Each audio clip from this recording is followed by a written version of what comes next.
বৈষম্য বিরোধী ছাত্র আন্দোলনের মাধ্যমে যে স্বাধীনতা আমরা পেয়েছি, 2 দিন পরেই অন্তর্বর্তীকালীন সরকারের যিনি দায়িত্ব নিয়েছেন চেয়ারে বসেই ঘোষণা দিয়েছেন অন্যান্য ধর্মের মানুষের উৎসব যেভাবে চলে কোনো অনুমতি লাগে না, আরো পাহারা দেওয়া হয়। 96% মুসলমানের এই দেশে আল্লাহর কোরআনের কথা ওপেন চলবে, কারো অনুমতি লাগবে না। নজরুলের নাম শুনলে মানুষ দোয়া করে, কারণ তার কয়েকটা কথা এখনো চিরন্তন হয়ে আছে। কথা বলে না কেন? মসজিদের পাশে আমার কবর দিও ভাই, যেন সকাল সন্ধে মুয়াজ্জিনের আজান শুনতে পায়। তার ঈমান আমল নিয়ে অনেকের প্রশ্ন আছে, কিন্তু তার এই কথাটা যেন আল্লাহ কবুল করে ঠিক মসজিদের পাশেই কিয়ামত পর্যন্ত থাকার একটা ব্যবস্থা করে দিই। ডক্টর মোহাম্মদ ইউনূস উনি বিভিন্ন রকমের কাজ কারবার দুনিয়ায় করতেন, আমরা বিতর্কিত মনে করি, কিন্তু না, উনি যে কথাটা বললেন চেয়ার পাওয়ার পর আল্লাহ যেন তাকে এই কথার কারণে পূর্ণাঙ্গ হেদায়েত দান করে। উনি তো মুসলমান, এই জন্য নামের আগে দেখেননি মোহাম্মদ লেখা আছে। কথা বলেন না কেন? মুসলমানের জন্য দোয়া করতে কোনো সমস্যা আছে? ধর্ম উপদেষ্টা ডক্টর আফামা খালিদ স্যার কয়েকদিন আগে জানিয়েছেন 96% মুসলমান এই দেশে আমরা বাস করি। আমাদের মাথার উপরে যেহেতু আল্লাহ তাকে বসিয়েছেন, আমরা চাই তিনি যেন দাড়ি রাখেন। এটা কি খারাপ কথা? একটা ভালো কথা বলেছি না? আমরা 16 কোটি মানুষ, 18 কোটি মানুষ দোয়া করছে আল্লাহ যেন তাকে সত্যি এই তাওফিক দান করে।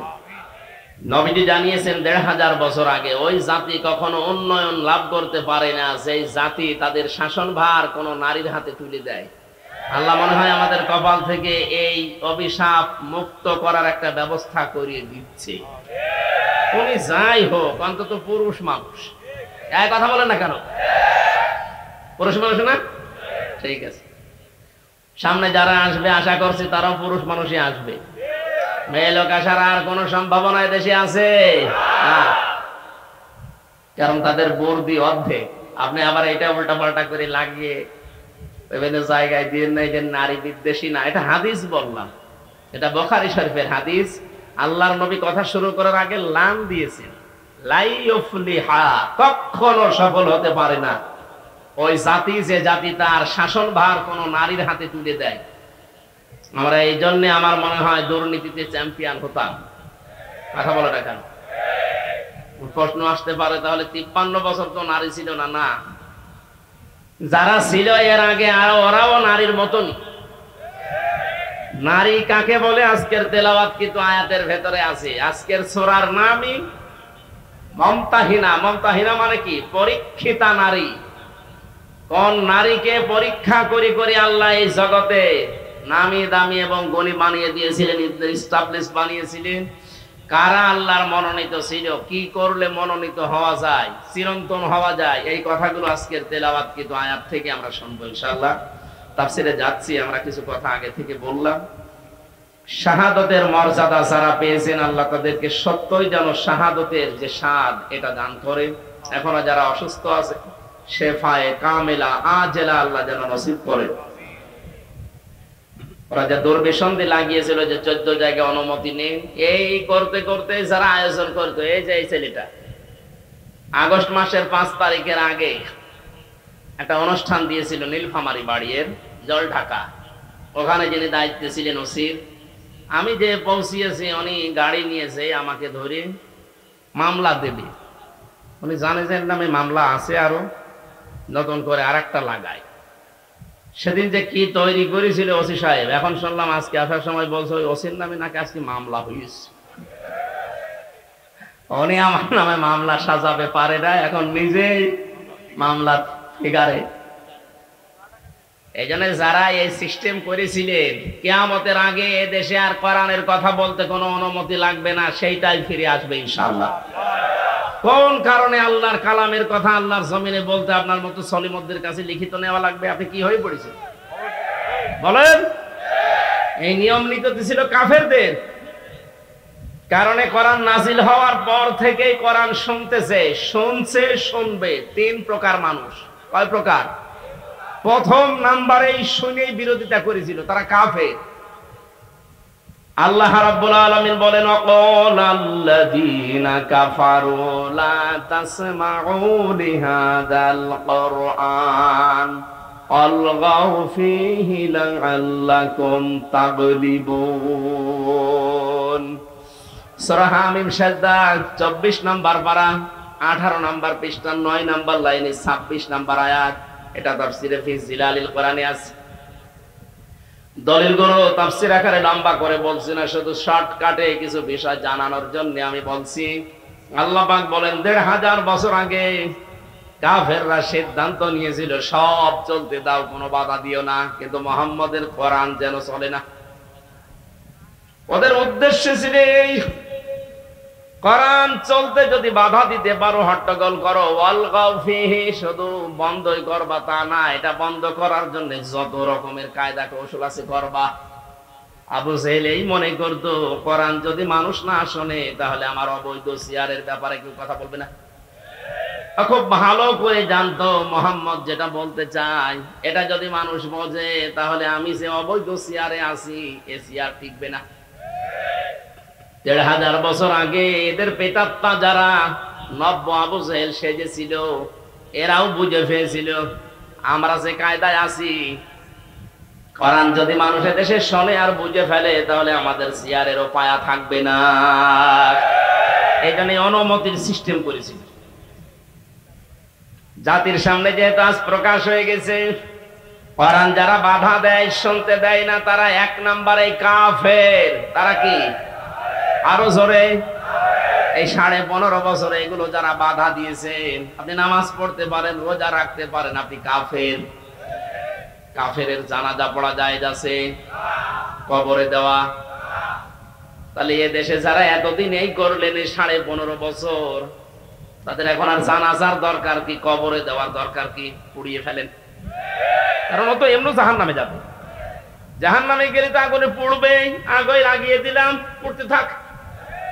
কথা বলছেন এত শক্ত করে বললাম এই জন্য আগামীতে কোন জালেম যেন এরকম সিদ্ধান্ত না নেয়।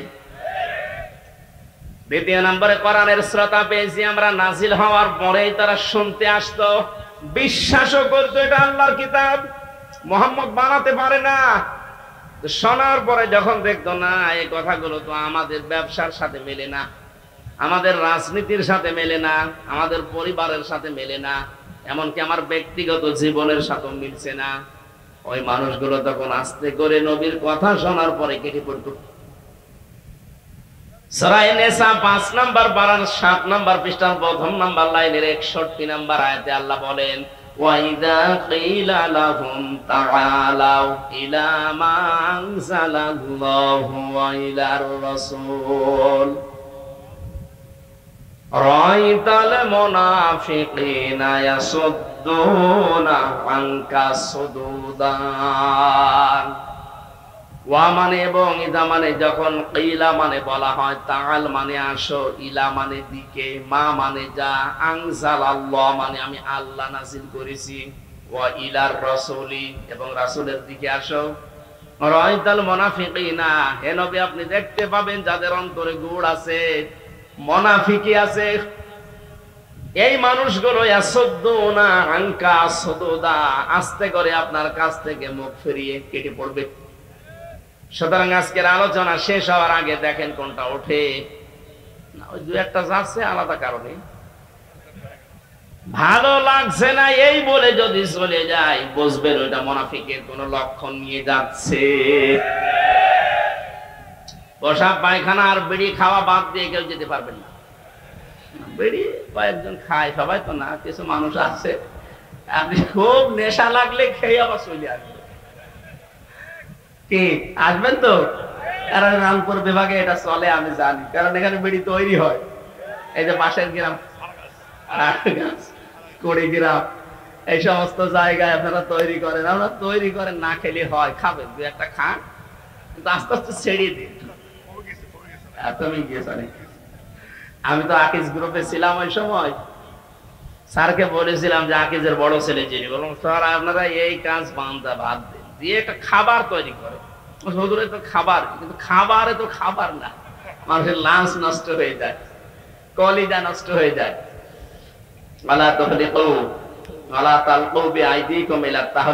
নিজেদেরকে নিজেরা ধ্বংস করে ফেলো না। বিড়ি যারা খান আপনার লাঞ্চ নষ্ট হয়ে যায়, এই লাঞ্চ তো আর আপনার নিজের না, এটা একটা আমানত। এটা কে দিয়েছে বলেন তো? সুতরাং নিজেরা নিজেকে নষ্ট করবেন না। 22,000 কি 22 কোটি টাকা না কত কোটি টাকা একটা রিপোর্ট পেয়েছিলাম যে মানুষ ধোয়া দিয়ে শুধু উড়িয়ে দেয়। এমনি আমরা গরিব মানুষ, তারপরে রংপুর বিভাগ আরো গরিব, আর ওনারা বেকার বেকারে ধোয়া দিয়ে টাকাগুলো নষ্ট করে। বিড়ি আস্তে আস্তে ছেড়ে দেবেন, কারা হাত তোলেন? তার মানে দু একজন আছে স্যার, ঠিক আছে ওনারা ছেড়ে দেবেন, জিনিস ভালো জিনিস না। 3 নম্বরে কোরআনের শ্রোতা ছিল তারা। আল্লাহ রাব্বুল আলামিন তাদের পরিচয় দিচ্ছেন, দেখেন তো আপনি মেলাতে পারেন কিনা। ইন্নামাল মুমিনুনা আল্লাযীনা ইযা যুকিরাল্লাহু ওয়াজিলাত কুলুবুহুম ওয়া ইযা তুলিয়াত আলাইহিম আয়াতুহু যাদাতুহুম ঈমানা ওয়া আলা রাব্বিহিম ইয়াতাওয়াক্কালুন। সূরা আনফালের 2 নম্বর আয়াতে আল্লাহ জানিয়েছেন, আমার দৃষ্টিতে মুমিন তো তারা, আমার দৃষ্টিতে মুমিন তো তারা যাদের সামনে আমার নাম উচ্চারণ করলে তাদের অন্তরাত্মা কেঁপে ওঠে। তেলাওয়াত যদি হয় তাদের সামনে, আমার আয়াতগুলো শোনার পরে বোঝার পরে তাদের ঈমান যা ছিল বেড়ে যায়।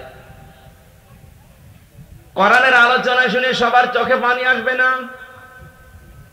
وَإِذَا سَمِعُوا مَا أُنزِلَ إِلَى الرَّسُولِ تَرَى أَعْيُنَهُمْ تَفِيضُ مِنَ الدَّمْعِ مِمَّا عَرَفُوا مِنَ الْحَقِّ। সূরা মায়দা 7 নম্বর পারার 1 নম্বর পৃষ্ঠার 1 নম্বর লাইনের 83 নম্বর আয়াতের প্রথম অংশে আছে, আল্লাহ পাক বলেন, হে নবী যখন তেলাওয়াত করবেন আপনার প্রতি যেটা আমি নাযিল করেছি এই কোরআন, দেখবেন আপনার সামনে কিছু মানুষ আছে তারা এর মর্ম বাণীগুলো যখন উপলব্ধি করতে পারবে মনের অজান্তে তাদের চোখ দিয়ে পানি পড়ছে। কোরআনের আলোচনায় সবাই মুগ্ধ হবে না, মন দিয়ে শুনবেও না, চোখ দিয়ে পানিও আসবে না। এটা বোঝার মতো একটা যোগ্যতা থাকা লাগবে মিনিমাম। যাদেরই আছে দেখবেন কোরআনের আলোচনা যখন গভীরে পৌঁছিয়ে যাবে ওরা বসে আছে কিন্তু অজান্তেই তাদের চোখ দিয়ে পানি পড়ছে। বাড়ি যাওয়ার সময় যারা সিদ্ধান্ত নেবে ওয়ালা রাব্বিহিম ইয়াতাওয়াক্কালুন, জীবনে আজকে থেকে যদি ভরসা করি আল্লাহ ছাড়া কারো উপরে ভরসা করব না। কোরআন নাযিল হওয়ার পর থেকে শ্রোতা পেলাম কয় প্রকার? 3 প্রকার। বলেন, এখানে যেহেতু কাফের নেই, মুনাফিকও থাকলে থাকতে পারে, কারণ হচ্ছে নবীজি ইন্তেকালের আগে মুনাফিক তৈরি হবে কোন কাফেরদের ভেতরে, ইহুদিদের ভেতরে, বৌদ্ধদের ভেতরে, হিন্দুদের ভেতরে, খ্রিস্টানদের ভেতরে। কথা বলেননি? নবীজি ইন্তেকালের আগে জানিয়েছেন মুনাফিক এটা তৈরি হবে শুধুমাত্র আমার উম্মত মুসলমানদের ভেতরে। আর আমরা যেহেতু এই দেশে 96% মুসলমান, আমাদের ভেতরে মুনাফিক তৈরি হওয়ার সম্ভাবনা নেই। বলেন বলেন, আপনি দেখেন তো আপনি কি না? আয়াতুল মুনাফিকি সালাসা, ইযা হাদাসা কাযিবা ওয়া ইযা ওয়াদা আখলাফা ওয়া ইযা তুমিনা খান। নবীজি বলেন মুনাফিকের 4 মাসে তাদের ভেতরে যারা কথা বললে মিথ্যা কথা বলে। এই কথা বলেন না কেন? এই আচরণ বাংলাদেশে নেই। কত হাসি পট্টি বাঁধা মানুষ হাতে তসবিহ নিয়ে ঘুরতো, সেও যে এরকম ডাহা মিথ্যা কথা বলতে পারে ক্ষমতার কারণে। এখন যে বলছে যে না আমি পদত্যাগ করিনি, ভিডিও কি বানানো নাকি? এক কথা বলেন না কেন? আপনি যদি পদত্যাগ না করে থাকেন তাহলে রাষ্ট্রপতি যেটা বলছে এটা কি বানিয়ে বলছে? ধোঁকা দিয়ে বোকা বানিয়ে এতদিন খেয়েছেন, এখনো খেতে চান। আপনি তো টাটকা নির্ভেজাল মুনাফিক, কারণ কথা বললেই মিথ্যা কথা বলেন। মুনাফিকের পক্ষে যদি কোনো মুমিন থাকে, কেউ মুনাফিক এই কথা বলছেন না? যার হাতে শাপলা চত্বরের আলেমদের রক্ত লেগে আছে, যার হাতে 2024 সালের মুক্তিযোদ্ধাদের রক্ত লেগে আছে, কথা বলেন না? এই মানুষের পক্ষ নিয়ে এখনো পর্যন্ত আপনি স্ট্যাটাস দেন, বলেন আমি আছি আপা, ঘাবড়াবেন না। আপনি ঘাবড়ালে আমরা নরম হয়ে যাই। আমি তার শয়তান দেখিনি, পরে ভিডিও দেখি আমার মনে হলো শয়তান যদি দেখতাম তো এইরকমই হতো। একটা টাটকারের ভেজাল শয়তান, বাড়ি গোপালগঞ্জ, ধরা পড়েছে কয়েকদিন আগে। এবার পিটিয়ে সোজা করবে প্রশাসন। কথা বলেন না কেন? আপা ঘাবড়াবেন না। যাই বলেছে আপা ঘাবড়াবেন না, আপনি ঘাবড়ালে আমরা নরম হয়ে যাই। আমার মনে হয় প্রশাসন ধরেছে নরম বানাতে, আমরা চাই ওরে নরম বানিয়ে ফেলুক। কথা বলেন না কেন? জালেমদের তালিকা করে করে ছোট জালেম আর মাঝারি জালেম বাদ দিয়ে যারা বড় বড় জালেম ছিল প্রত্যেকটি জালেমের তালিকা করে ছবি নিয়ে মোড়ে মোড়ে টাঙিয়ে দেবেন। এ দেশে কিয়ামতের আগে কোন জালেম যেন আর প্রতিষ্ঠিত হতে না পারে ইনশাআল্লাহ।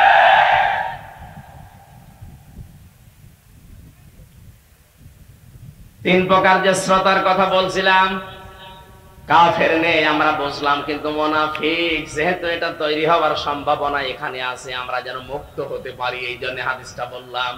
কথা বললে যারা মিথ্যা বলেন, ওয়াদা দিলে যারা ঠিক রাখেন না, ভঙ্গ করে ফেলেন। এতদিন পর্যন্ত যাই ছিল, এই 2-3 দিনের ভেতরে দেখছি অনেকে বিভিন্ন ওয়াদা দিচ্ছে জনগণের সাথে। এটা আর একটা ধোঁকা হতে পারে। অনেকেই বলছে আমরা বাড়ি বাড়ি কার্ড তৈরি করে দেব যদি ক্ষমতায় যেতে পারি। আর যে যা বলছেন কথাগুলো কিন্তু ঠিক রাখা লাগবে। ভোট নেওয়ার জন্য এখন আপনি সেই কেজি 10 টাকা চাল খাওয়াবো বলে চালিয়ে দেবেন, আর ভোট হয়ে গেলে 60 টাকা কেজি চাল হয়ে যাবে। মানে কথা যা দিচ্ছেন এটা যেন ঠিক থাকে, জনগণের সাথে যেন ধোঁকাবাজি না হয়। অনেকে এই ধোঁকাবাজি করার জন্য নেমে পড়েছি। এই কথা বলছে না কেন? জামাতের নায়েবে আমির ডাক্তার সৈয়দ মোহাম্মদ আব্দুল্লাহ তাহের উনি ঘোষণা দিয়েছে যদি এদেশে ইসলাম ক্ষমতায় যেতে পারে যুবকদেরকে আমরা ঋণ দেব। এই কথার সূত্র ধরে অনেকে এখন বলছে যদি আমরা যেতে পারি বাড়ি বাড়ি কার্ড দেব। কি কার্ড দেবেন? এই জন্য কথা দিচ্ছেন, দেন কথাটা যেন ঠিক থাকে, কারণ কথা দিয়ে কথা যে রাখে না সে মুনাফিক। কথা বলেন না কেন? জাতি যেতে 53 বছর ধোঁকা খেয়েছে, অন্তত এবার আর যেন জাতি ধোঁকা না খায়। এবারও যদি ধোঁকা খান আপনি আর কিয়ামতের আগে মাথা তুলে দাঁড়াতে পারবেন না। 3 নম্বরে কোনো কিছু আমানত রাখলেই খেয়ে ফেলে। কথা বলেন না কেন? এটা যে আমরা 53 বছর দেখলাম না, যাদেরই দিয়েছি আমানত তারাই খেয়ে ফেলেছে। দরবেশ, এত বড় দরবেশ পৃথিবীতে আছে, দাড়ি কেটে লোম হয়ে গেছে। আমি একটা দলের গ্যারান্টি দিচ্ছি, যদিও মনে করছেন আমি ওই দলের না, আমি অ্যাক্টিভ না, কিন্তু গ্যারান্টি দিতে পারি বাংলাদেশ জামাত ইসলামী এবং শিবির একটা টাকা যদি দুর্নীতি দেখাতে পারেন আমি অন্তত কথা বলবো না। এটা এদেশে এখন প্রমাণ হয়ে গেছে। কথা বলেন না কেন? এত প্রমাণ পাওয়ার পরেও যদি আপনার এখনো পর্যন্ত চিন্তা ভাবনা করতে দেরি হয় তা আপনার আর চিন্তার রেখা খুলবে না।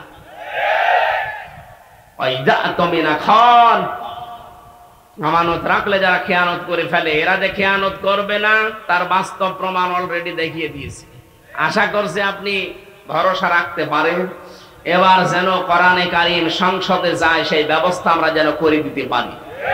আল্লাহ আমাদেরকে যেন তৌফিক দান করেন, চর্ম চোখে যেন দেখতে পারি যে কোরআন দিয়ে দেশটা চলছে। খুব বড় আশা আমার, সারা জীবনের আশা। আমি জেলখানায় 3টা বছর যতদিন তাহাজ্জুদ পড়েছি প্রতিদিন আমার এই দোয়া ছিল, আল্লাহ তুমি যাই করো অন্তত চর্ম চোখে একটা দেখার সুযোগ করে দিও 56,000 বর্গ মাইল কোরআন দিয়ে চলছে। এটা একটা মিনি জান্নাত হয়ে যাবে। অনেকে মনে করছে যদি কায়েম হয়ে যায় আমি যে একটু লাল পানি খাই ওটা খেতে পারবো না। পারবে, কিন্তু আপনার লাল পানি খাওয়ার মন হবে না। এমন পরিবেশ আল্লাহ তৈরি করে দেবে, পুরা 56,000 বর্গ মাইল মসজিদের মতো হয়ে যাবে। কথা বলেন না কেন? মসজিদে প্রবেশ করলে যেমন বিড়ি খাওয়া যায় না, খেতে মনে চাইলেও ওটা পরিবেশ আলাদা। খেতে পারবেন? বলেন। বাবা খেতে পারবেন? ডাল খেতে পারবেন? গাঁজা কিচ্ছু পারবেন না, কারণ পরিবেশটা এরকম। কোরআন যদি কায়েম হয়ে যায় পুরা বাংলাদেশের 56,000 বর্গ মাইল এভাবে মসজিদের মতো বানিয়ে ফেলবে। তখন আপনি আর বিড়ি খাবেন এরকম মনই থাকবে না, লাল পানি খাওয়ার মনে তো আসবেই না। আল্লাহ একটা জান্নাতের পরিবেশ তৈরি করে দেবে, আর মরে গেলেই আপনি জান্নাতি। কারণ কোরআন যদি কায়েম হয়, কোরআনের শাসন ব্যবস্থা থাকে, ওই দেশে যদি ছোটখাটো গোনা কেউ করেও আল্লাহ তাকে মরণের আগে মাফ করিয়ে তারপরে মৃত্যু দেয়। একটা হাদিস পড়ছিলাম, খলিফাতুল মুসলিমিন হযরত ওমর রাদিয়াল্লাহু তাআলা আনহু, মানে রাষ্ট্রের দায়িত্ব পালন করে বাড়িতে আসলেন, ঘরে উঠবেন, দেখেন বারান্দায় একটা লাশ, তার ছোট্ট মানুষ 12 টুকরা করে রেখেছে। রেগে গেলেন, কি আমি দেশ চালাই কোরআন দিয়ে, আর আমি রাষ্ট্রের দায়িত্ব পালন করেই কোরআন দিয়ে আসছি, আর আমার ঘরের বারান্দায় তাও 12 টুকরা করে রেখে দিয়েছে, তাও ছোট মাসুম বাচ্চার লাশ। কে করলো? তিনি তদন্ত কমিটি গঠন করলেন। 3 দিন হয়ে গেল, কোনো কেউ ধরা পড়ে না, কেউ এসে বলেও না। তার খাওয়া দাওয়ার চিন্তা বন্ধ হয়ে গেছে, খাওয়া দাওয়াই বন্ধ হয়ে গেছে। তিনি চিন্তা করলেন, আমি কোরআন দিয়ে দেশ চালাচ্ছি, আর আমার দেশে একটা অবৈধ হত্যা হয়ে গেল, আমি কোনো কুল কিনারা করতে পারলাম না। এরকম শাসক যদি আজ 53 বছরের ভেতরে পেতাম, বাংলাদেশে বিনা কারণে কেউ হত্যা হতো না। একজন মারা গেছে তাই তার খাওয়া দাওয়া বন্ধ হয়ে যায়। আর শাপলা চত্বরে যেভাবে মানুষ মেরেছে, বিডিআর যেভাবে হত্যা করেছে, 2024 সালে যেভাবে পুলিশের ভ্যান থেকে তাজা মানুষকে ফেলে দিয়ে পিষে মেরেছে, কত মানুষকে আগুন লাগিয়েছে আশুলিয়ায়, দেখেননি? এখনো পর্যন্ত এই লাশগুলো চোখের সামনে ভাসে। আপনি এমনিতে মাটি দিতে পারতেন, আপনি আবার আগুন ধরিয়ে দিলেন। আপনি মানুষ। এই দেশে এই স্বৈরাচারীকে যদি নিষিদ্ধ করতে হয়, কিচ্ছু লাগবে না, শুধু আশুলিয়ার এই লাশগুলোই যথেষ্ট। মানুষ এত নিচে নামতে পারে ক্ষমতার জন্য। হযরত ওমর 3 দিনের ভেতরে চিন্তা করে করে তার মাথা খারাপ হয়ে গেছে, আমি এখন কি করি। হঠাৎ দেখলেন এক মহিলা যুবতী তার বাবাকে সহ রাজ দরবারে হাজির। ডাক দিয়ে বলে, খলিফাতুল মুসলিমিন, যে লাশের চিন্তায় আপনার ঘুম আসে না, ওই ছেলেটা আমার নিজের। আমি ওকে টুকরা টুকরা করেছি, 12 টুকরা করে আপনার বারান্দায় রেখে গেছি। হযরত ওমর বলে, মেয়ে কি বলো, মাথা ঠিক আছে তোমার? হ্যাঁ, এই যে আমার বাবা সাক্ষী আছে। আমার বাবাকে আমি সাথে করে নিয়ে এসেছি, আমার নিজের জন্ম দেওয়া সন্তান, এটা ওকে আমি 12 টুকরা করেছি নিজের হাতে। কোথায় ফেলবো? আপনার বাড়ির বারান্দায় রেখে গেছি। হযরত ওমর বললেন, যা বলো, এই কথা যদি ঠিক থাকে তোমার শাস্তি কি কোরআন দিয়ে তুমি জানো? মেয়েটি বলে, হ্যাঁ, আমি কোরআনের হাফিজা, আমি জানি। আপনি রেডি করেন, আপনি কি শাস্তি দিতে পারেন কোরআন দিয়ে। মানুষ হত্যা করার যে শাস্তি হযরত ওমর আরম্ভ করবেন। হঠাৎ করে 4 জন যুবক রাজ দরবারে এসে বলে, খলিফাতুল মুসলিমিন, বিচারটা একটু লেট করেন। যেই কারণে আপনি এই মেয়েটাকে শাস্তি দিতে চান হত্যার, ওই মেয়েটার কোনো দোষ নেই, দোষ আমাদের 4 জনের। এই মেয়েটা তার বাবাকে নিয়ে পাহাড়ি এলাকায়, জঙ্গলি এলাকায় থাকতো, বসবাস করতো। ওখানে আমরা শিকারে গিয়েছিলাম। যাবার পরে এই মেয়েটার রূপ সৌন্দর্য দেখে শেষ পর্যন্ত যৌবনের তাড়নায়, শয়তানের ধোঁকায়, নফসের ধোঁকায় পড়ে আমরা বাবাকে বেঁধে রেখে তার সম্ভ্রম নষ্ট করেছি। এরপরে সে গর্ভবতী, এই কারণে সন্তান, এটার কারণে আপনি এই মনে করছিলেন শাস্তি যদি দিতে হয় আমাদের দেন। হযরত ওমর ওদেরকে জিজ্ঞাসা করলেন, 3টা দিন পার হয়ে গেল, তোমরা আসলে না কেন? আগে থেকে যদি আসতে তাহলে আমার খাওয়া দাওয়া বন্ধ হয় না, আগেই বিচার করে দিতাম। ছেলেগুলো বলে, খলিফা, আমি আসি নাই আমরা এই জন্য, মনে করেছিলাম যা করলাম কেউ সাক্ষী তো নেই, ধরা যদি না পড়ি বেঁচে যাব। কিন্তু কোরআনে কারিম আমাদেরকে বাঁচতে দিল না। বারবার কোরআন আমাদের সামনে এসে এই কথা আমাদেরকে যেন আহ্বান জানায়, দুনিয়াতে যে গুনাহ করলে এটার যদি শাস্তি দুনিয়ায় না হয়, মরণের পরে কিন্তু আল্লাহ ডবল করে বিচার করবে। মুসলমানের এখানে একটা কথা বলে রাখি, কোন অপরাধের শাস্তি যদি আপনি দুনিয়ায় না পান, ওই অপরাধের বিচার যদি আল্লাহ কিয়ামতে যেদিন করবে, ডবল করে করবে। কথা বুঝতেছেন? 3টা পাপের শাস্তি আল্লাহ ডবল দেবেন। সূরা ফুরকান 19 নম্বর পারার 4 নম্বর পৃষ্ঠার 13 নম্বর লাইনে আছে, 69 নম্বর আয়াত। والذين لا يدعون مع الله إلها آخر ولا يقتلون النفس التي حرم الله إلا بالحق ولا يزنون إلى آخر آية। এই দুনিয়াতে আল্লাহকে ডাকে, তার পাশাপাশি যারা অন্যকে ডাকে তাদের শাস্তি হবে মরণের পরে ডবল। আল্লাযীনা লা ইয়াদউনা মা'আল্লাহি ইলাহান আখার, এই যে মা মানে সঙ্গে সাথে, আল্লাহকে ডাকে কিন্তু তার সাথে অন্য কাউকে ডাকে। আর এইটাই বাংলাদেশে চালু করার জন্য এই 15.5 বছর অনেক কুটি পড়ে লেগেছিল। আপনি আল্লাহকে ডাকেন, পাশাপাশি আমার বাবাকেও ডাকেন, এই জন্য মোড়ে মোড়ে বাবা। কথা বলে না কেন? এমন কোন জায়গা ছিল যে বাবা নেই? মাথার উপরে বাবা, টয়লেটেও বাবা। আমি তো অনেক টয়লেটে যেয়ে দেখেছি বঙ্গবন্ধু টয়লেট, কি গো? আর কোন জায়গা বাকি ছিল? টাকার ভেতরেও দিয়ে রেখেছেন, যেন বাজার করতে গেলে ওইদিকে তাকিয়ে মনে হয়েছে না একজন আছে। মাথার উপরে রেখে দিয়েছেন, অথচ কোরআন জানিয়েছে ওয়া কালিমাতুল্লাহি হিয়াল উলিয়া, সব চাইতে উপরে থাকবে আমি আল্লাহর কথা। এখন ডক্টর মোহাম্মদ ইউনূসের মাথার উপরে যেটা লেখা লা ইলাহা ইল্লাল্লাহু মুহাম্মাদুর রাসূলুল্লাহ, আমরা এটা চাই। এক কথা বলেন, সব চাইতে উপরে থাকবে কার কথা? আল্লাহকে ডাকার পাশাপাশি যারা অন্য কাউকে ডাকার সিস্টেম করে দিয়েছিলেন তাদের শাস্তি ডবল হবে।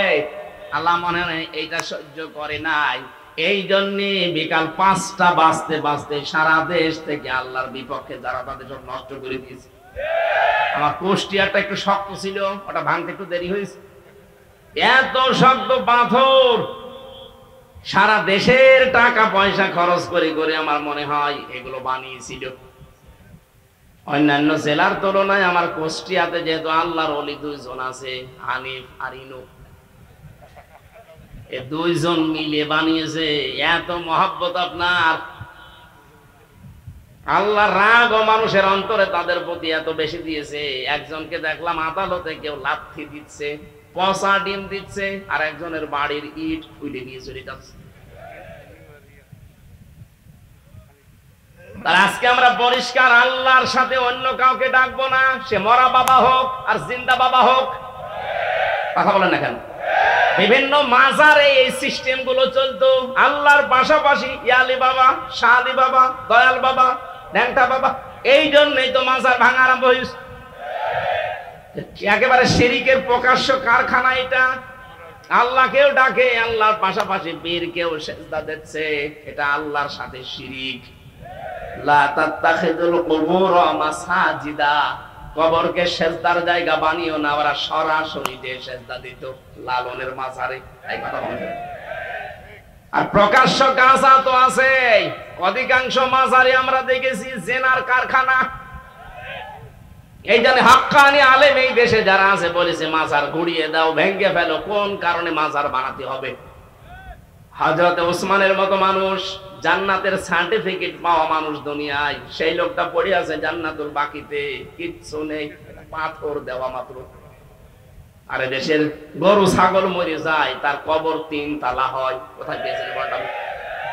কোরআনের পাখে বিশ্বনন্দিত মুফাসসির, আপনি তো তার চাইতে কোরআনের খেদমত বেশি করেননি। সেই লোকটা পড়ে আছে, মাত্র মাথার কাছে একটা পাথর দেওয়া দেখলাম। আর কোন গরু ছাগল কোথায় মরে, ঈমান আছে কি নেই তাও নেই, সারা জীবনে প্রসাব করেও পানি নেয়নি। আর 14 তালা বানিয়ে রেখেছে কবর। সবগুলো মাটির সাথে মিশিয়ে দেওয়া দরকার। আজকে থেকে আমরা সিদ্ধান্ত নিয়ে বাড়ি যাব, যতদিন বাঁচি আল্লাহর সাথে আর কাউকে ডাকবো না। কি রাজি আছেন আপনারা?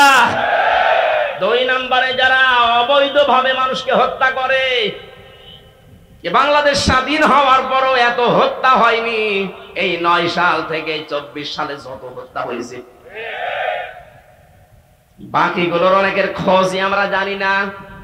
আমি মাঠের নিচে ছিলাম 10 দিন, আমি দেখেছি কত মানুষের কান্নার আওয়াজ আসতো আমার কানের। আমার তো চোখ বাঁধা ছিল।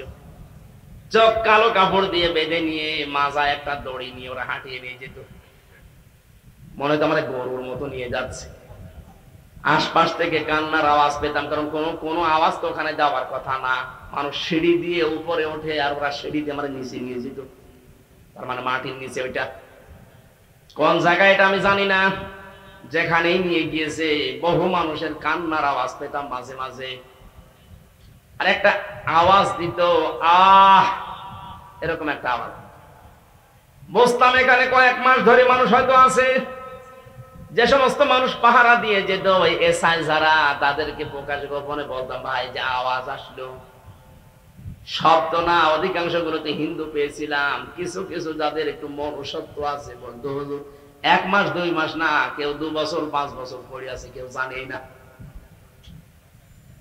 আপনি এখনো পর্যন্ত বলেন আমার কি দোষ, কি দোষ, আপনি টের পান না।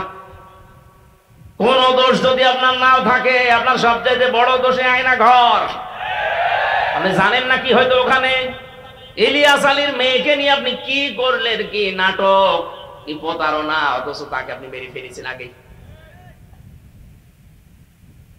আমার মাঝে মাঝে রিমান্ডে আশ্চর্য লাগতো, আল্লাহ, যে অফিসার গুলো এই করে যায় আমার সাথে, এরা রাতে বাড়ি যে ঘুমায় কি করে? এদের তো ঘুম আসার কথা না, হয় লাল পানি খায় নাই বড়ি খায়, তাছাড়া ঘুম আসার কথা না। এই জন্য শাস্তি হবে তাদের ডবল, এখন শুরু হয়েছে কেবল, ডবল শাস্তি হবে। যারা অন্যায় ভাবে মানুষকে হত্যা করেছেন, ইন্ধন দিয়েছেন, বিভিন্ন কায়দা কৌশল করে এগিয়ে দিয়েছেন, আপনার শাস্তি ডবল হবে। মার্ডার মামলা, আজকে গুমের মামলা আন্তর্জাতিক আদালতে, যে পালিয়ে গেছে তার নামে আজকেও দেখলাম 2টা মামলা হয়েছে। আপনি যে সাহস করেন যে আমি পাশাপাশি আছি, চট করে ঢুকে পড়বো, আসেন, আপনি আসেন, আপনাকে আমরা চট করে ঢুকবেন আর ফট করে ঢুকে দেবো আয়না ঘরে। থাকেন পড়ি ওখানে। ব্যারিস্টার আরমান 8 বছর আছে, আপনি 16 বছর থাকবেন। 16 বছর তো আর বাঁচবে না, যে কয় বছর আছেন ওখানে থাকবেন, দেখেন কেমন লাগে। ভার্সিটি থাকতে আমি একটা উপন্যাস পড়েছিলাম, ওর নাম হচ্ছে দেখ কেমন লাগে। আমার মনে হয় এইটা ওদের কপালে আছে। কথা বলে না কেন?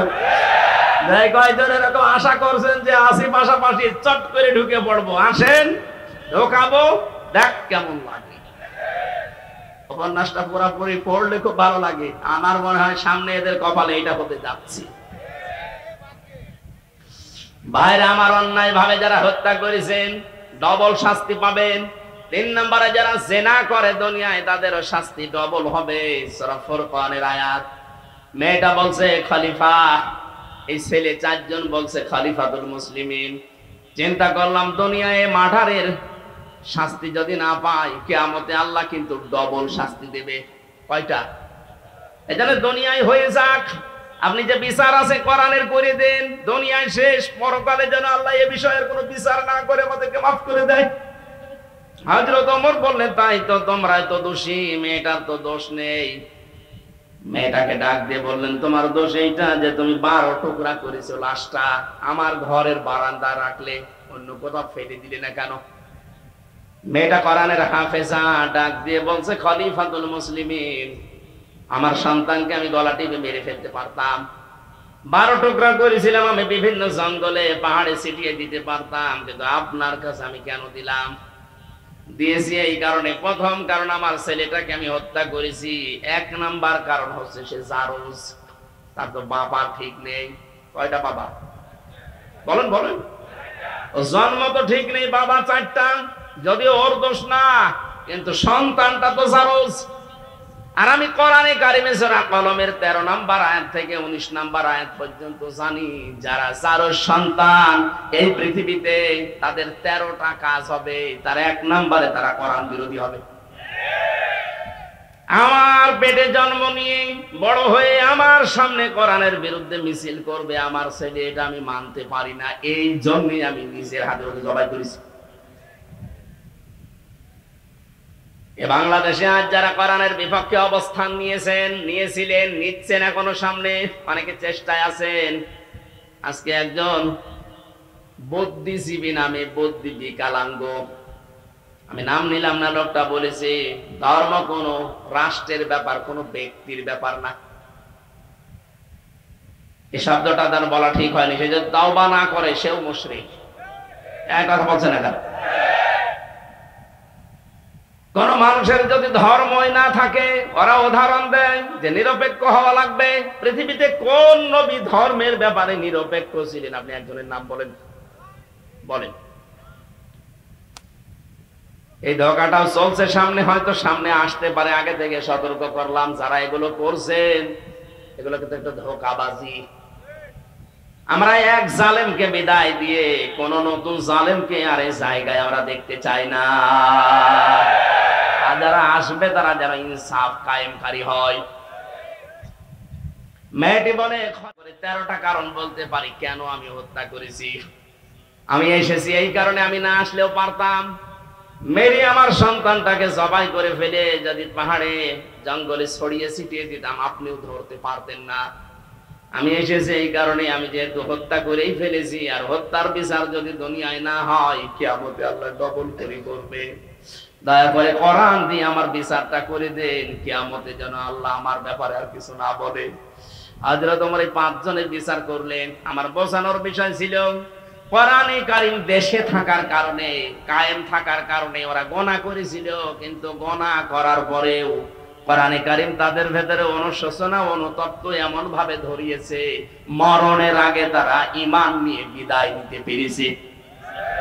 এদেশেও যদি কোরআন কায়েম হয়ে যায়, আপনার মদ খেতে মনে চাইবে না, বিড়ি খেতে মনে চাইবে না, ডাল পানি খেতে মনে চাইবে না, কারণ পরিবেশটাই হয়ে যাবে এরকম। ছোটখাটো গুনাহ যদি নফসের ধোঁকায়, শয়তানের জালে পড়ে হয়েও যায়, কোরআন আপনাকে বাধ্য করবে অনুশোচনা করে, তাওবা করে জীবনের মতো ঈমান নিয়ে বিদায় নেওয়ার। বলেন আমিন। আল্লাহ, আমরা এইরকম একটা পরিবেশ চাচ্ছি, কথা বলেন ঠিক কিনা? আল্লাহ যেন আমাদের কোরআনের শ্রোতা হিসাবে মুনাফিকের কোন স্থান এখানে না দিয়ে, 3 নাম্বার যেটা বলেছিলাম যে ঈমানদার, এই মানুষগুলোর যে বৈশিষ্ট্যগুলো আল্লাহ দিয়েছেন সূরা আনফালের 2, 3, 4 নাম্বার আয়াতে, আল্লাহ আমাদের ভরপুর করে আজ বাড়িতে নিয়ে যান। বলেন আমিন। দরুদ আর সালাম পাঠের মাধ্যমে আজকের তেলাওয়াতকৃত আয়াত সূরা মুমতাহিনা। কোন সূরা? মুমতাহিনা মানে পরীক্ষিতা নারী। 6 জনের নাম পেয়েছি আমি। এই পৃথিবীতে 6 জন নারীকে আল্লাহ পরীক্ষা করে তাদেরকে পরীক্ষিতা নারী হিসাবে খেতাব দিয়েছেন। তার ভেতরে হযরতে মরিয়ম একজন। তিনি সতীত্বের হেফাজত করেছিলেন। আজ যে সমস্ত মেয়েরা মডেল খুঁজে পান না যে আদর্শ কারে বানাবো, হযরতে মরিয়ম হবে আপনার জন্য আদর্শ। কথা বলেন। ওরা আদর্শ বানিয়েছে ঐশ্বরিয়াকে। আজকে ঐশ্বরিয়ার জীবনী দিয়েছে।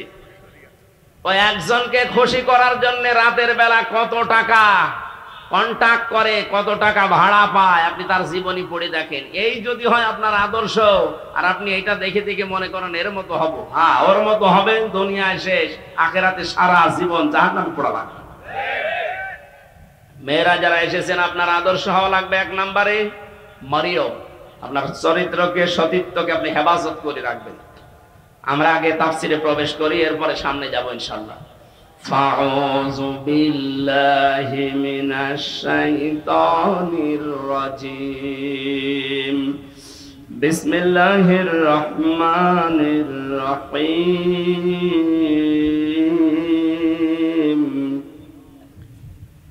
ইয়া আইয়ুহান নাবিয়্যু إذا جاءك المؤمنات يبايعنك على أن لا يشركن بالله شيئا صدق الله العظيم। সূরা মুমতাহিনা নামকরণটা, এর ভেতরে শব্দটা আছে, এখান থেকে সূরার নামকরণ। আজকে আমরা সবগুলো আয়াত পড়িনি, পড়েছি মাত্র 1 আয়াতের 4 ভাগের 1 ভাগ। আমার আজকের আলোচনার বিষয় হচ্ছে ঈমান কিভাবে আপনি আনবেন। আমরা তো অনেকে ঈমানদার বসে আছি, কিন্তু এইভাবে না। ঈমান আনতে হলে কিছু শর্ত মানা লাগে। আমরা যেন আজকে শোনার পরে ওই শর্ত অনুযায়ী আমাদের বাকি জীবন চালাতে পারি। বলেন আমিন। সূরা মুমতাহিনার 12 নম্বর আয়াতটা পড়েছি। আল্লাহ ডাক দিয়েছেন ইয়া আইয়ুহান নবী, হে নবী। কোরআন শরীফের ভেতরে আল্লাহ ইয়া মুহাম্মদ বলেন নাই, ইয়া নবী ইয়া রাসূল এই শব্দটা লাগিয়েছেন। আর মুহাম্মদ শব্দ বলার সঙ্গে সঙ্গে নবীজির রিসালাতের ঘোষণা দিয়ে তার সম্মান আরো বাড়িয়ে দিয়েছেন। আজকে রাসূলের সম্মান বাড়ানোর জন্য রবিউল আউয়াল মাসে যারা জন্মদিন পালন করে, সাফ করে শুনে রাখেন, পৃথিবীর কোন মানুষের জন্মদিন মৃত্যুদিন পালন করার ভেতরে কোনো ফায়দা নেই। এমনকি কোন মানুষ যত দামি হোক আপনার জীবনের জন্য, যত উপকার করুক আপনার জীবনে, ও যদি মারা যায় সর্বোচ্চ 3 দিনের উপরে কোনো শোক নেই। হ্যাঁ, একজন মহিলার স্বামী যদি মারা যায় তাহলে 3 মাস 10 দিন সে বিবাহ বন্ধনে আবদ্ধ না হয়ে তার জন্য অপেক্ষা করে এর পরবর্তীতে অন্য স্বামী গ্রহণ করবে, এই শেষ। পৃথিবীর কোন মানুষের জন্য 3 দিনের উপরে শোক জায়েজ নেই। আর আমরা সেই 75 সাল থেকে শোক পালন করিয়েই আসছি। কেন? উনি কি আপনার কি স্বামী হয়? আপনার কি বাবা হয়? কোন কারণে শোক পালন করা লাগবে তার জন্য বলেন? আপনি কি তাকে ইসলামের ঊর্ধ্বে মনে করেন? ওই যে আমি বললাম না যে ঈমান ভাঙ্গে যায় 10টা কারণে, তার 10 নম্বর কারণে পৃথিবীর কাউকে যদি কেউ ইসলামের ঊর্ধ্বে মনে করে তার ঈমান ভেঙে যায়। এই কারণেই তো আপনি এটা করেন, প্রতি বছরে বছরে জন্মদিন মৃত্যুদিন পালন করেন, তাকে মনে করেন ইসলামের ঊর্ধ্বে। ইসলামে জায়েজ নেই, আপনি পেলেন কোথায়? আগামী থেকে এটা আমরা আর করতে চাই না। এই জন্য তো এবার রাষ্ট্রীয়ভাবে 15ই আগস্ট পালন করতে দেয়নি। কিসের 15 আগস্ট 16 আগস্ট? কোরআনে হাদিসে যেটা নেই ওইটা আমরা রাষ্ট্রীয়ভাবে পালন করে সময় নষ্ট করতে চাই না। কোরআন হাদিসে থাক, আমরা 10 দিন ধরে পালন করব। এই কথা বলেন না কেন? সিঙ্গাপুরে 95% মুসলিম, আর আমাদের দেশে 96% আমরা মুসলিম। তো এখানে কোনো বানানো নিয়ম নীতি চলতে পারবে? বলেন তো পারবে? আগামী থেকে যেই হোক 3 দিনের উপরে আমাদের কোনো শোক আর থাকবে না। বিশ্ব নবী মুহাম্মদুর রাসূলুল্লাহর উপরে তো দুনিয়ায় আর কেউ নেই, আল্লাহর পরে তার স্থান। শোক পালন করা যদি জায়েজ হতো প্রতি বছরে বছরে, আমার মনে হয় তার জন্য আমরা শোক পালন করতাম। কই কোন আলেম তো এটা করে না। যে সমস্ত বেদাতপন্থী আছে এরা নবীর জন্মদিন পালন করার জন্য উঠে পড়ে লাগে। কোথায় পেয়েছেন দলিল বলেন তো? নবীর মিলাদ পড়েন। মিলাদ মানে জন্ম। মিলাদ মানে কি? যেই 2 জন চাচা নবীর জন্মে খুশি ছিল, 2 জনেই জাহান্নামে গেছে, একটা আবু তালেব আর একটা আবু লাহাব। কথা বলেন না কেন? 2 জনই কিন্তু মিলাদে নবীর জন্মে খুশি। আর যেই 2 জন চাচা নবীর আদর্শে খুশি, হযরত হামজা হযরত আব্বাস, 2 জনেই জান্নাতি। এখান থেকে শিক্ষা নিতে পারেন না? এরপরও আপনি আলেম নামে জালেম হয়ে কলঙ্ক করে মানুষকে আপনি ধোঁকা দিয়ে বোকা বানিয়ে টাকা ইনকাম করছেন এই রবিউল আউয়ালের নাম দিয়ে। আশা করছে এগুলো আমরা সচেতন মানুষ আগামী থেকে আর করব না। আপনি যদি আদর্শ অনুসরণ করে খুশি থাকতে চান তাহলে 40 থেকে 63 এই 23 বছর অনুসরণ করেন। এক কথা বলেন না কেন? আমরা এখন থেকে কারো জন্ম নিয়ে আনন্দ করব না। আমাদের জন্ম নিয়ে আনন্দ না, আমাদের আনন্দ হবে তার আদর্শ নিয়ে। কথা বলেন না কেন? নবীজিকে আল্লাহ ডাক দিলেন ইয়া মুহাম্মদ, যেখানে কোন জায়গায় কোরআনে আল্লাহ দেয়নি। নাম নেওয়ার সঙ্গে সঙ্গে রিসালাতের ঘোষণা দিয়ে তার সম্মান বাড়িয়ে দিয়েছেন। মুহাম্মাদুর রাসূলুল্লাহ, ওমা মুহাম্মাদুন ইল্লা রাসূল, মা কানা মুহাম্মাদুন আবা আহাদিম মির রিজালিকুম ওয়ালাকির রাসূলুল্লাহ খাতামান নাবিয়্যিন। আর আছে সূরা মুহাম্মদ একটা আয়াত, আলা নুজিলা আলা মুহাম্মাদ হুয়াল হাক্কু মির রাব্বিহি। প্রত্যেকটি জায়গায় আল্লাহ তার নাম নেওয়ার সঙ্গে সঙ্গে ঘোষণা দিয়েছেন যে তিনি আমার রাসূল। জোরে বলেন আল্লাহু আকবার। এই জন্য আমরা এই জায়গা একটা স্পর্শকাতর জায়গা। রাসূলুল্লাহকে কেউ গালি দিলে আমরা সহ্য করতে পারি না। কুষ্টিয়াতে গত 2 দিন আগে একজন বুঝে হোক না বুঝে হোক গালি দিয়েছে। এখানে কোনো ছাড় নেই, আপনি বুঝে দেন আর না বুঝে দেন আপনি অপরাধী। কুষ্টিয়া ফুঁসে উঠেছে, সারা দেশ এখন ফুঁসতেছে। আগামী থেকে আমরা এদেশের এই বিবেক বুদ্ধিহীন কিছু মানুষ আছে বিভিন্ন নাম নিয়ে যারা চলে, সে যে নামেই হোক, রাসূলুল্লাহর ব্যাপারে কিন্তু কোনো আপোষ নেই। বিশ্ব নবীকে অপমান করার চেষ্টা করলে, গালিগালাজ করলে, যা করা লাগে এই দেশের মানুষ কিন্তু তাই করবে। এজন্য সাবধান হয়ে থাকবেন এই বিষয়ে। অন্তত আপনি আমারে গালি দেন, অসুবিধা নেই, কিন্তু রাসূলুল্লাহকে গালি দিতে পারবেন না। আমাদের জীবনের চাইতেও তিনি আমাদের কাছে দামি। কথা বলেন ঠিক কিনা? আল্লাহ এই মহব্বতের কারণে যেন আমাদেরকে মাফ করে দেন। আমি এখানে একটা তথ্য বলবো, এই যারা মহব্বত করি আল্লাহর রসুলকে, এই কথা বলে শেষ করে দেন, তাদের জন্য খুব শিক্ষা আছে এখানে। আপনি শুনেছেন আয়াতটা, দেখেন এইভাবে নেই, কুল ইন কুনতুম তুহিব্বুনাল্লাহা ফাত্তাবিউনি ইউহিব্বুকুমুল্লাহ ওয়া ইয়াগফির লাকুম যুনুবাকুম আল্লাহু গফুরুর রহিম। সূরা আলে ইমরানের 31 নম্বর আয়াত। আল্লাহ পাক বলেন, নবী আপনি বলুন, তোমরা যারা বলো আল্লাহ তোমাকে ভালোবাসি, এই দাবি যারা করো তাদেরকে বলছি, এই দাবি করার দরকার নেই। যদি দাবি সত্যে প্রমাণ দিতে চাও, ফাত্তাবিউনি, আমি রাসূলের অনুসরণ করো। এখানে যে তাবউন শব্দটা আছে, তাবাইন, যত অভিধান আছে আরবিতে দেখবেন তাবউন মানে দেখে দেখে চলা।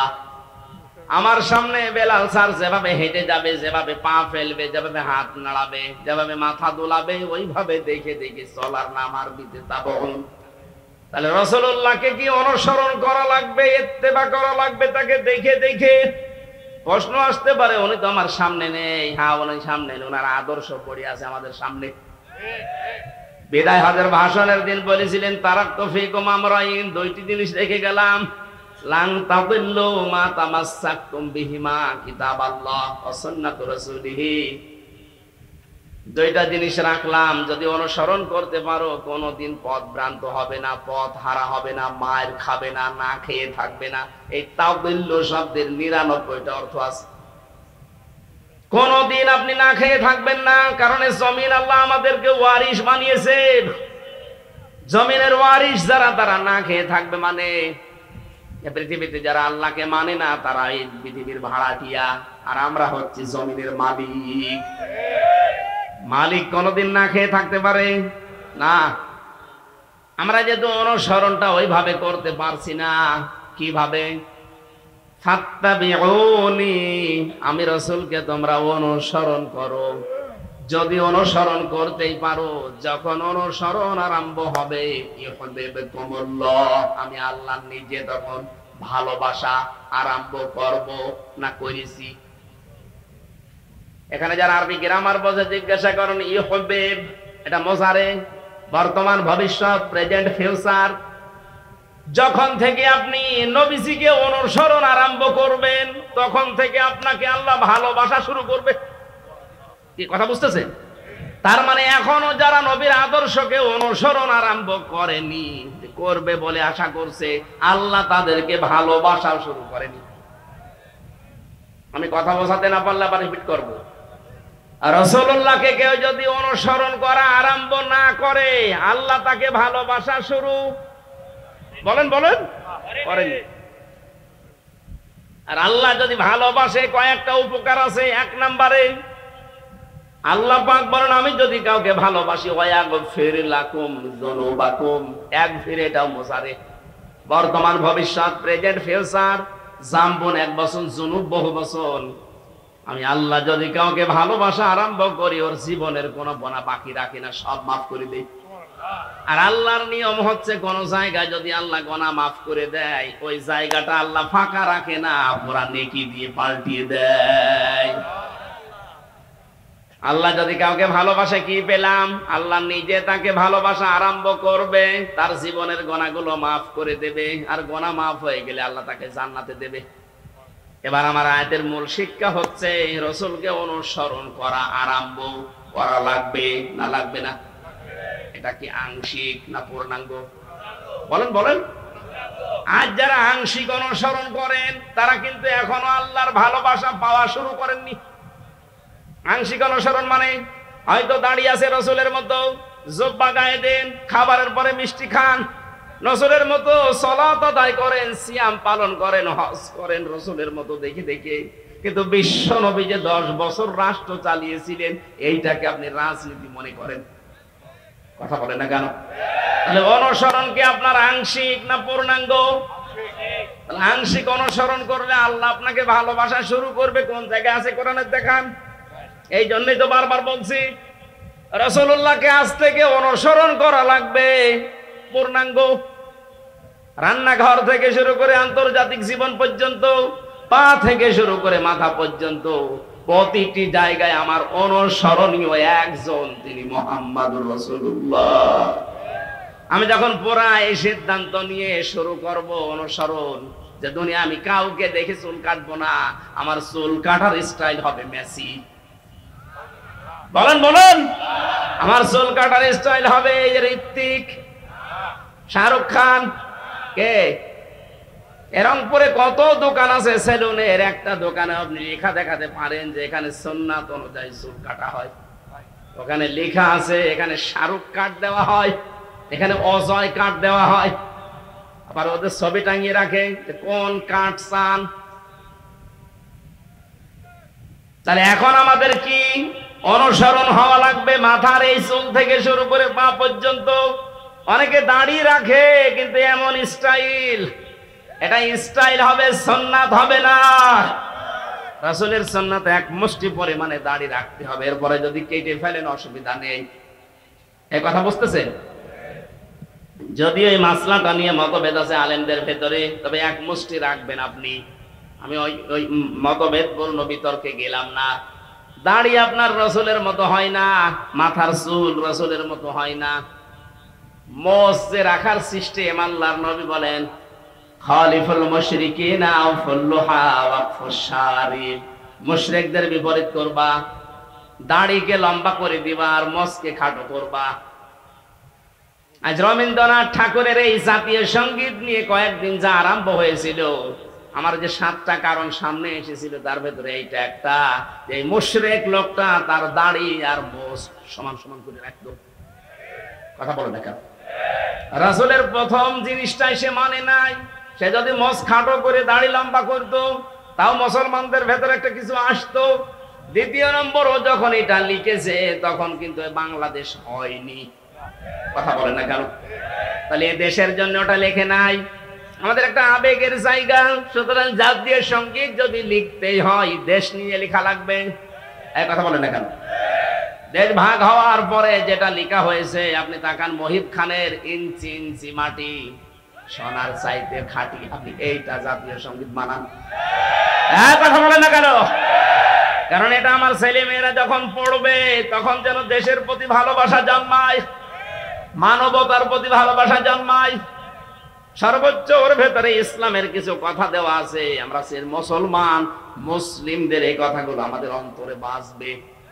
আর এই মুশরিকের কথা, যে আল্লাহকে বিশ্বাস করতো না, আল্লাহর সাথে শিরিক করতো, রাসূলের কোন নিয়ম নীতি তার ভেতরে আমরা পাই না, এই মানুষটার জীবনী নিয়ে, মানুষটার কথা নিয়ে আলোচনা হবে। ঢাকা বিশ্ববিদ্যালয়ে আগামী থেকে যদি কোনো আলোচনা অনুষ্ঠান হয়, স্যার সলিমুল্লাহ খান যিনি জমি দিয়েছিলেন তার নামে হওয়া লাগবে। এই কথা বলেন না কেন? এত উপকার করলেন শত শত বিঘা জমি দিয়ে, তার নামে কোনো কিছু হয় না। কোথা থেকে কোন ভেনদেশি স্বপন উড়ে এসে জুড়ে বসে কি বলে গেল, তার নামে আপনি অনুষ্ঠান করবেন। বাংলার টাকা দিয়ে আগামীতে মুশরিকের জন্য কোনো অনুষ্ঠান হবে না। অনুষ্ঠান যদি হতে হয়, যিনি জমি দিয়েছিলেন তার জীবনী থেকে কিছু করেন। এই কথা বলেন না কেন? কোরআন পড়েন, হাদিস পড়েন, মানুষকে জানান, তার জন্য দোয়া করেন আল্লাহ যেন তাকে মাফ করে দেয়। এরপরে যত নিচে নামছি আমরা, কোন জায়গায় রাসূলের আদর্শ পাচ্ছি না। বিশ্ব নবী তার স্ত্রীদের সাথে যে আদর্শ দেখিয়েছেন ওইটা আপনার ভেতরে নেই। উনি তার বন্ধুদের সাথে যেটা দেখালেন সেটা আপনার নেই। কোন জায়গায় যদি আদর্শ সেট করতে না পারেন, বিশ্বাস করতে পারেন আল্লাহ আপনাকে এখনো ভালোবাসা আরম্ভ করেনি।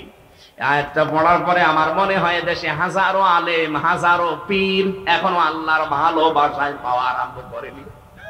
কারণ যেই পীর শুধু জিকিরকে ইবাদত মনে করে রাসূলের তরিকা, কিন্তু এই দেশ যে কোরআন দিয়ে চালাতে হবে এটাকে যারা রাজনীতি দুনিয়ার কাজ মনে করে আরো মানুষকে ধোঁকা দিয়ে বোকা বানিয়ে রাখে, এটা পীর বলেন। এরকম পীর দেশে নেই। 48,000 পীর, অধিকাংশ গুলোই দেখবেন কিছু কিছু ইবাদতকে ইসলাম মনে করে পালন করছে, আর বাকি মেজর হাজারো হাজারো ইবাদত করে দুনিয়ার কাজ করে ছেড়ে দিচ্ছে, অথচ ওইগুলো রাসূলের আদর্শ। বিশ্বনবী জানিয়েছেন তোমরা সবাই ঐক্যবদ্ধ হবা, এটা কোরআনে কারীমের নির্দেশ, ওয়াতাসিমু বিহাবলিল্লাহি জামিআ ওয়ালা তাফাররাকু। সবাই মিলে একভাবে আল্লাহর রজ্জুকে আঁকড়িয়ে ধরবা, এ বিষয়ে কোনো মত পার্থক্য করবা না। অথচ বাংলাদেশে এখন একটা মেজর সমস্যা হয়ে দাঁড়িয়েছে। গত 3 দিন আগের রিপোর্ট একটা পেয়েছিলাম, এই দেশের 100 জনের 14 জন মানুষ এখনো পর্যন্ত পালিয়ে যাওয়া ওই জালেমকে সাপোর্ট করে। 100 জনের 28 জন মানুষ এই দেশে অনেকে থালা জোর করে থালা নেওয়ার ধান্দায় আছে, যে থালা দিন, তাড়াতাড়ি থালা দিন। কি করবেন থালা নিয়ে? আবার খাওয়া আরম্ভ করবেন। সুখের বিষয়, আনন্দের বিষয়, 100 জনের 58 জন মানুষের তালিকা আমরা পেয়েছি। 100 জনের 58 জন চাচ্ছে এদেশে আল্লাহর বিধান কায়েম হোক। 14 আর 28 বাদ গেলে 58 থাকে। দিন যাচ্ছে, বাড়তেছে। গত কয়েকদিন আগেও আমি 10 জন মুসলমান বানিয়েছি এই দিনাজপুরে। তার আগে 2 জন চুয়াডাঙ্গা, এর আগে গাইবান্ধায়। মানুষ যেভাবে দলে দলে পালে পালে ইসলামে আসতেছে, অমুসলিমরা, মুসলমানরা যারা ছোট খাটো জালেম ছিল তারা অনেকেই পরিবর্তন হয়ে যাচ্ছে। কথা বলেন না কেন? আমরা এগুলো দেখতে পাচ্ছি। নবীজি যা করেছিলেন মক্কার পরে, মক্কা বিজয়ের পরে নবীজি যা যা করেছিলেন এদেশের ডাক্তার শফিকুর রহমানের ভেতরে আমরা সেইটাই দেখতে পাচ্ছি। 1500 বছর পর আমার মনে হচ্ছে নবীর আদর্শটা আমরা দেখতে পাচ্ছি আজ। বিশ্ব নবী মুহাম্মদ রাসূলুল্লাহ ওই সময় বলেছিলেন, সাহাবীরা 3টা কাজ করবা না।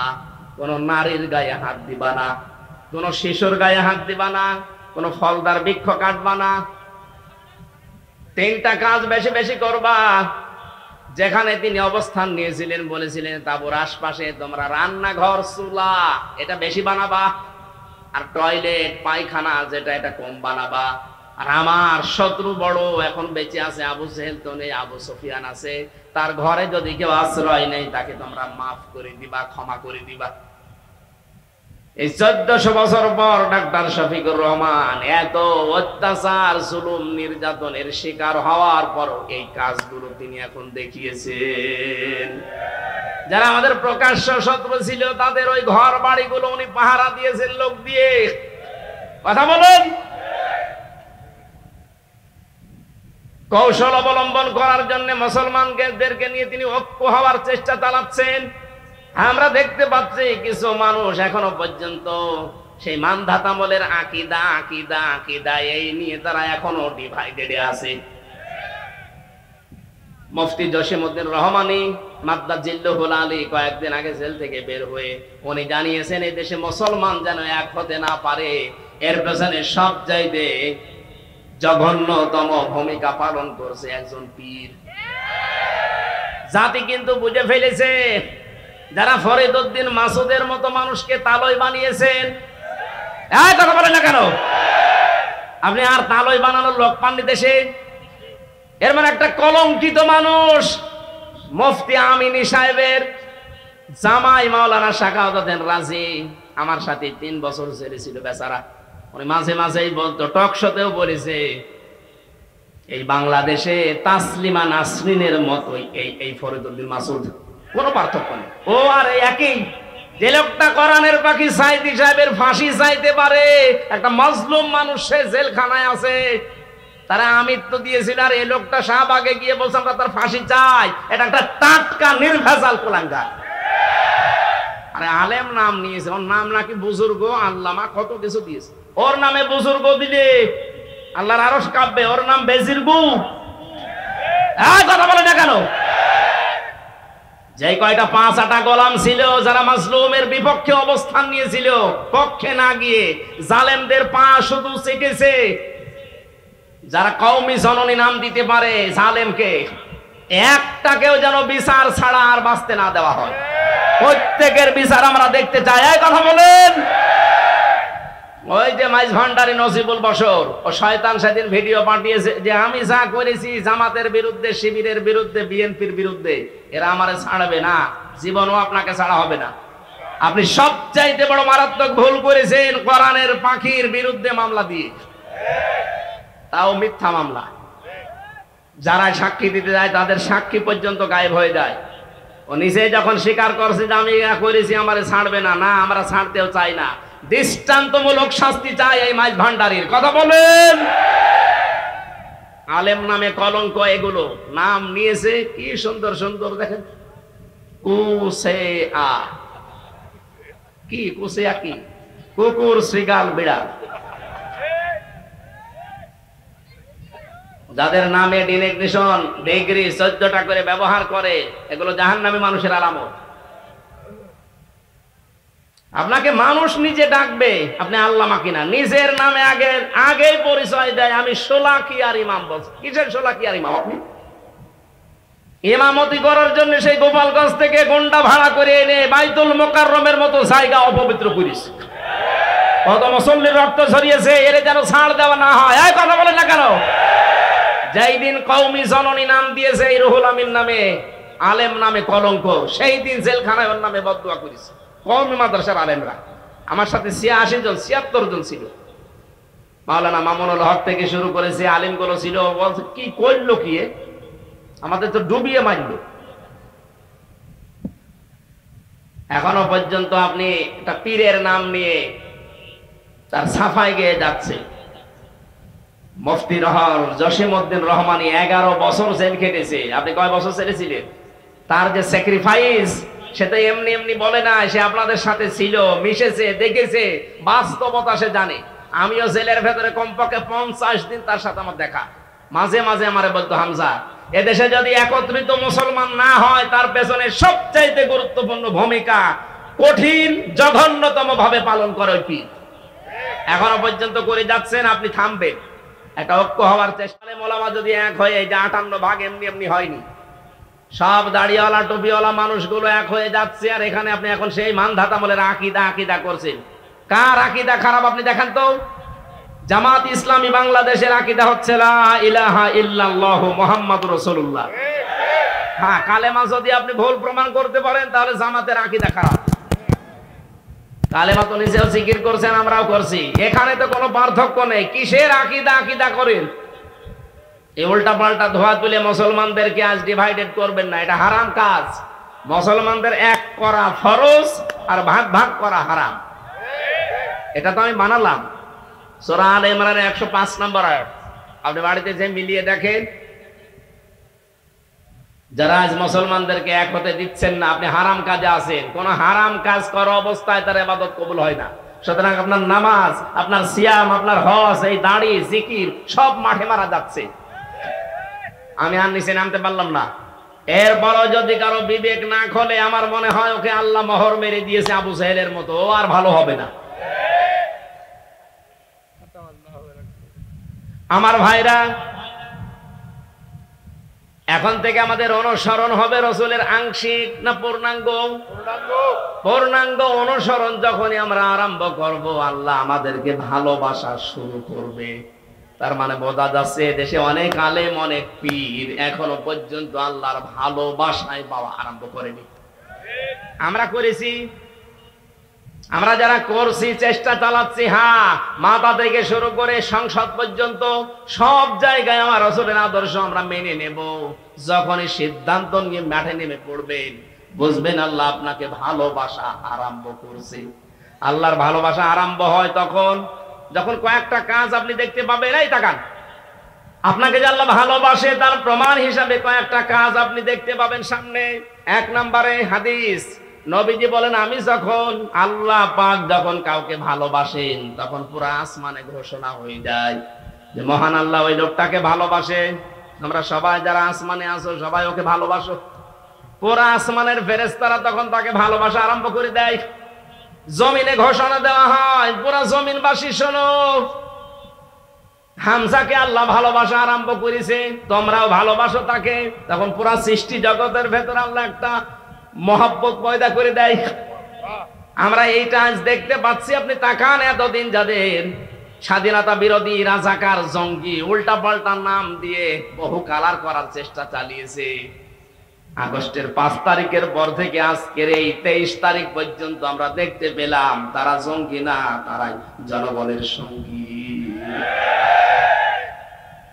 এই ভালোবাসাটা এখন আল্লাহ পয়দা করে দিয়েছে নিচে। পুরা আসমানে আল্লাহ ঘোষণা দিয়েছে যে তাদেরকে ভালোবাসো তোমরা। জমিনের লক্ষ লক্ষ সৃষ্টি সবার ভেতরে তাদের মহব্বত ভালোবাসা এটা ঢুকিয়েছে কি?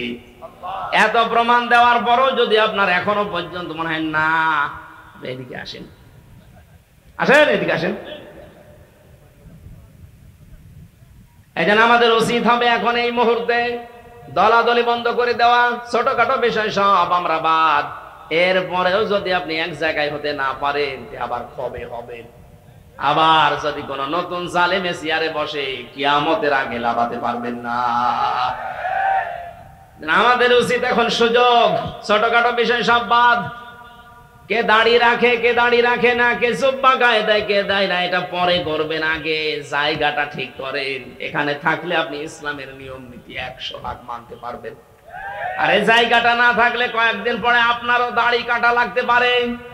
এদেশে আড়ঙে অবস্থান নিয়েছিল না, আড়ঙে দাঁড়িয়ে রাখা মানুষগুলোকে চাকরি দিত না। সামনে কিন্তু এরকম আসবে, আপনি চেষ্টা করবেন রাখার, কিন্তু পারবেন না। জায়গাগুলো সব জালেমের দখলে চলে যাবে।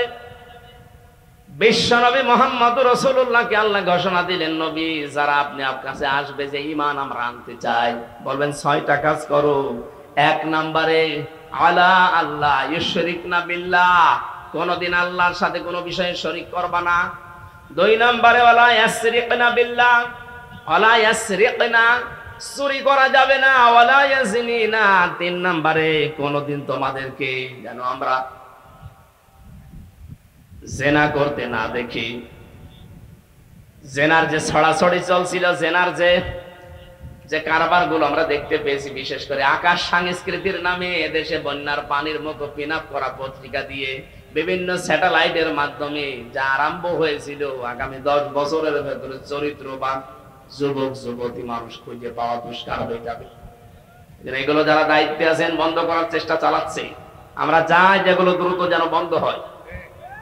এরপরে আল্লাহ দিয়েছিলেন এক একটা শব্দের ভেতরে লক্ষ লক্ষ কথা। আমি তাফসিরে পড়েছি, নোটও করেছিলাম, শুধু গা ঘেমে যাচ্ছে আর রাত অধিক হয়ে গেছে, যেন খুব সামারাইজ করে বলছি। রব্বুল আলামিন বলেন, ওয়ালা ইয়াকতুলনা আওলাদাহুন্না, সন্তান হত্যা করা যাবে না। এই শব্দটার ব্যাখ্যা করলে অনেক ভালো হতো। ওয়ালা ইয়াতিনা বিবহতান, কালকে আমার মাহফিল আছে, এই যে এই ছেলেটার এখানে, কালকে ওয়ালা ইয়াতিনা বিবহতান, এই বহতানের উপর আমি কথা বলবো, কারণ এইটা বাংলাদেশে 15.5 বছরে বেশি হয়েছে। ওয়ালা ইয়াতিনা বিবহতান, মানুষকে আন্দাজে দোষ দিয়ে জীবনটা নষ্ট করে দিও না। আমার জীবন থেকে যে 3টা বছর আপনি ঝরিয়ে দিলেন বেকার বেকার আন্দাজে দোষ দিয়ে, প্রমাণ তো হয়ে গেছে। কয়েকদিন আগে আমার মামলা সব খারিজ হয়ে গেছে, আদালত প্রমাণ করেছে আমার কোনো দোষ নেই, আমি নির্দোষ। বিনা দোষে আমাকে এই 3টা বছর নষ্ট করলেন। যারা করেছিলেন তাদের কি শাস্তি হবে, ওই কথাগুলো কালকে আমরা তুলে ধরবো। এরপরে আল্লাহ দিয়েছেন, ওয়ালা ইয়াসিনাকা ফি মারুফিন ফাবাইহুন্না, ভালো কাজে কোনদিন যারা দায়িত্বে আছে এই মানুষগুলোর অবাধ্য হবে না। আস্তাগফিরুল্লাহ, আল্লাহর কাছে ক্ষমা প্রার্থনা করবা এই 6টা গুণ যাদের ভেতরে আছে। ইন্নাল্লাহা গফুরুর রহিম, অবশ্যই আল্লাহ তাআলা দয়াবান এবং ক্ষমাশীল। আল্লাহ আয়াতটা খুব সংক্ষেপে করেছি, বাস্তবে যেন আমাদেরকে মেনে চলার তৌফিক দেন।